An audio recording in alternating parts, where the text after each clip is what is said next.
কি জিকিরটা করার সময় একটু খেয়াল করতে হবে যেন আমার জিকিরটা ভুল না হয়ে যায়। আমি যখন বলতেছি লা ইলাহা ইল্লাল্লাহ, হালকা ভাবে বলবো ইল্লাল, তখন ইল্লাল্লাহ এমনটা না বলি কেউ, হ্যাঁ সম্মিলিত যখন জিকির করেন তখন খেয়াল রাখবেন। যখন তখন সবাই একসাথে জিকির করতেছে তো অনেক সময় দেখবেন যে তাল মিলানোর জন্য লা ইলাহা ইল্লাল্লাহ লা ইলাহা করে না, এমনটা এটা শুদ্ধ নাকি ভুল?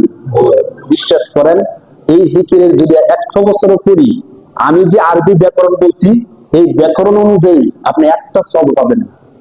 যদি আল্লাহ কোনোভাবে ক্ষমা করে দেয় এটা আল্লাহ রহমান রহিম গফফারুল কারীম, এটা আল্লাহর বিষয়। কিন্তু আরবি যেই ব্যাকরণ আমি বলছি, শরীয়তের যে মাসআলা আমাদের বলার দায়িত্ব, এই অনুযায়ী আপনি সব পান। বিটা আছে। বেশিরভাগ জিকির তো আমাদের এটাই, লা ইলাহা ইল্লাল্লাহ 200 বার করতে হয়, 400 বার করতে হয়, আমরা যারা জিকির করি বা নিজে নিজে জিকির করি।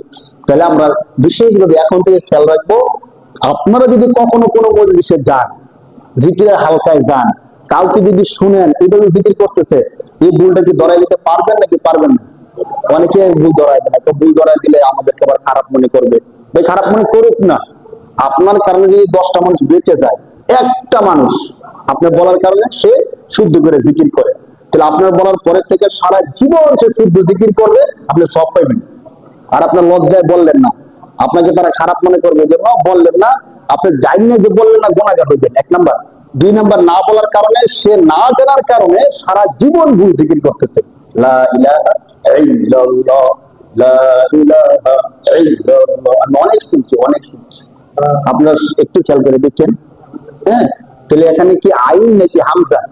হামজা হলে হালকা, লা ইলাহা ইল্লাল্লাহ লা ইলাহা ইল্লাল্লাহ, মিষ্টি সুরে সারাক্ষণ জিকির করে, যতক্ষণ পারেন জিকির করে।